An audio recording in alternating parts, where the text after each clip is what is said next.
सभी साथियों को बहुत बहुत नमस्कार। पिछली बार हम लोग यूरोपीय यात्रियों का जो आगमन था उसके बारे में पढ़ रहे थे। पुर्तगाली के बारे में आपको हमने पढ़ाया था, अल्बुकर्क तक आपको हमने इसके बारे में बताया था। अल्बुकर्क के बाद जो दूसरा महत्वपूर्ण पुर्तगाली गवर्नर था वो नोनो दी कून्हा था, जो भारत में 1529 को कार्यभार अपना ग्रहण किया था। तो यहाँ पे हम लोगों को डेट याद रखना है। फैक्ट जो है वो 1529 है। उसने मुगल सम्राट हुमायूं और गुजरात के बहादुर शाह के बीच संघर्ष का लाभ उठाकर 1534 ईस्वी में बेसीन और 1535 ईस्वी में दीव पर अधिकार कर लिया था। कुन्हा ने 1530 ईस्वी में शासन का मुख्य केंद्र कोचीन के स्थान पर गोवा को बना दिया था। 1538 ईस्वी में गार्सिया दी नारोना एक अन्य महत्वपूर्ण पुर्तगाली गवर्नर बना। उसने दमन, साल्सेट, चौल, बम्बई, सेंट टॉमस, मद्रास, हुगली में अपने केंद्र स्थापित किए। उसने सीलोन, जिसे आज श्रीलंका के नाम से जाना जाता है, के अधिकांश भागों पर पुर्तगाली आधिपत्य कायम कर लिया था। 1559 ईस्वी में पुर्तगालियों ने दमन पर भी अधिकार कर लिया। इसके बाद लगभग 50 उनके पास जो था वो लगभग 50 दुर्ग थे, 100 से अधिक जहाजों का बेड़ा था, परंतु लंबे समय तक वे अपने साम्राज्य की रक्षा न कर सके। ज्यों-ज्यों यूरोपीय वासियों की अन्य कंपनियां व्यापार करने के लिए हिंद महासागर में आने लगी, पारस्परिक व्यापारिक प्रतिस्पर्धा बढ़ती गई, पुर्तगाली मैदान छोड़ते गए। 1580 में पुर्तगाल स्पेन के साथ सम्मिलित हो गया और अपनी स्वतंत्रता खो बैठा। बाद में अनेक स्थानों पर पुर्तगालियों की सैनिक पराजय का भी सामना करना पड़ा। 1596 ईस्वी में दक्षिण पूर्वी एशिया में आने के बाद डचों ने पुर्तगालियों को इस क्षेत्र से बाहर कर दिया।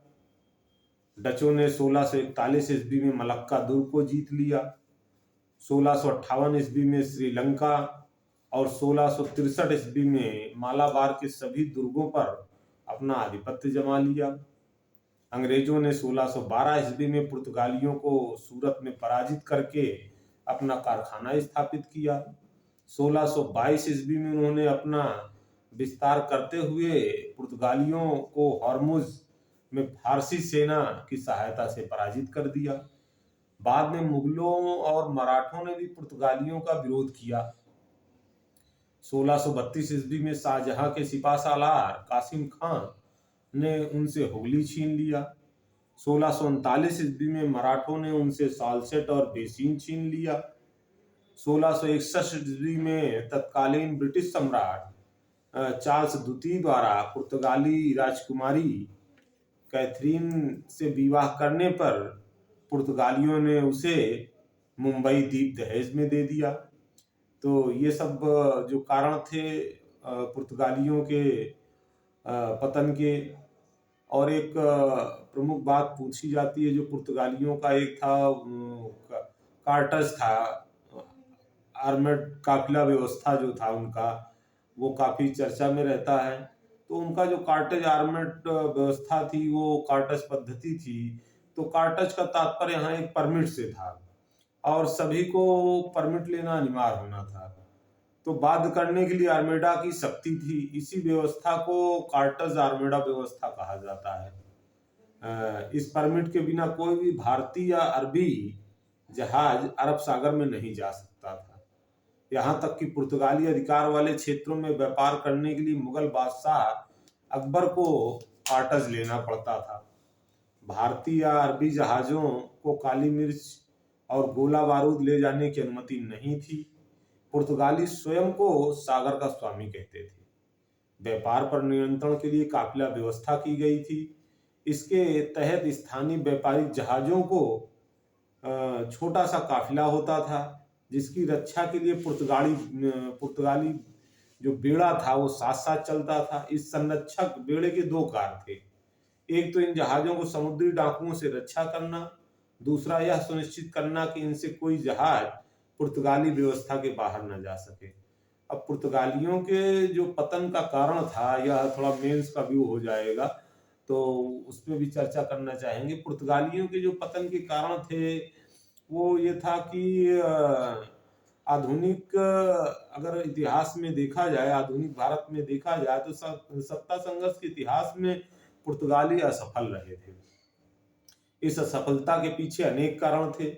पुर्तगालियों का भ्रष्ट शासन, दोषपूर्ण व्यापार प्रणाली, धार्मिक और वैवाहिक नीति, योग्य शासकों का अभाव, सीमित साधन, स्पेन द्वारा पुर्तगाल का विलय, मुगल साम्राज्य का विस्तार, डच और अंग्रेज जैसे शक्तिशाली प्रतिद्वंदियों का उदय आदि उनके पतन का असंभावी बना दिया था। यहाँ पे इसकी भी चर्चा करना चाहेंगे कि पुर्तगालियों का भारत पे प्रभाव क्या रहा, पुर्तगालियों से क्या यहाँ पे प्रभाव पड़ा। तो पहली बार जब पुर्तगाली भारत सहित एशिया के देशों में संसाधनों को दोहन करने वाली व्यापारिक शक्ति बन के उभरे थे। सर्वप्रथम भारत जापान व्यापार प्रारंभ करने का श्रेय इन्हें ही प्रदान किया जाता है। पुर्तगालियों ने राजनीतिक परिवर्तन का भी सूत्रपात किया था। पुर्तगालियों ने राजनीतिक तमाम ऐसी चीजें उन्होंने शुरुआत की थी। एशियाई सामुद्रिक गतिविधियों में राजनीति को समाविष्ट कर दिया था। अपनी शक्ति की स्थापना हेतु बल प्रयोग का सहारा लिया। उनकी इस गतिविधि का सर्वाधिक शिकार मुसलमान हुए। पुर्तगालियों ने अरबों और तुर्कों को सबसे पहले संघर्ष किया, इसीलिए उन्होंने प्रथम दृष्टि में मुसलमानों को ही अपना निशाना बनाया। पुर्तगाली ईसाई मिशनरियों ने भारत में धर्म परिवर्तन के लिए भी परिवर्तन किए। 1540 ईस्वी में गोवा के प्रति सुधारवादी विचारधारा और जेसुइटों के आने से धर्म परिवर्तन की गतिविधियां तीव्र हुई। 1540 में गोवा के सभी मंदिर नष्ट कर दिए गए। 1573 ईस्वी में बारदे तथा 1584 से 1587 ईस्वी के मध्य सालसेट के मंदिर भी तोड़ दिए गए। 1560 ईस्वी में गोवा में ईसाई धार्मिक न्यायालय की स्थापना की गई, जिसका उद्देश्य ईसाई धर्म विरोधियों को दंडित करना था।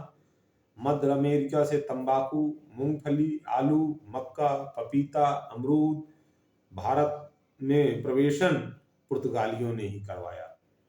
बादाम, लीची, संतरा, अनानास एवं काजू का प्रवेशन अन्य देशों से भारत में पुर्तगालियों के माध्यम से हुआ।